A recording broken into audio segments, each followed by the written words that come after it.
James is not written to Christians. It's addressed to the 12 tribes of Israel. And every man that tries to convert it into a thing aimed at Christians, eventually is going to get all messed up in chapter 2 and chapter 3. These things are written to the 12 tribes of Israel. And if you want to get them in the right place so you don't make any mistakes, and don't have to add to them and don't have to take from them to teach what you're trying to teach, all you have to know is that James was killed, had his head cut off, back there in the book of Acts, and he wrote this before he had his head cut off. And before he had his head cut off, he was one of the 12 apostles, and he never talked to Paul at all, even saw Paul after Paul got saved. He was beheaded before then, and he couldn't have read any of the Pauline epistles because they weren't written. And what the commentators constantly do, I mean the saved ones as well as the lost ones, is take pastors aimed at Israel and convert them to the church spiritually. And some of them go so far as to try to make you Abraham's salvation identical with New Testament salvation,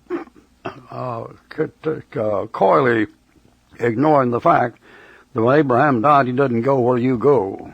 And he didn't. Abraham knew nothing about topside after he died at all. He went to the heart of the earth. Now that's the kind of mess you get into, and don't study yourself approved unto God. You're not a workman that needeth not to be ashamed. You are a workman that doth need to be ashamed, and you shouldn't be teaching the book.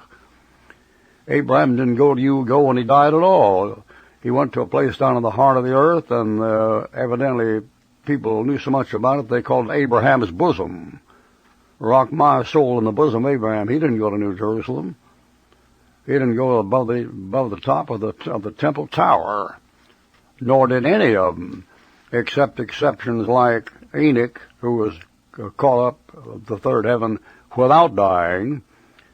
But of course, that's a unique character because it makes him the only man in the whole Bible that never died or never will die.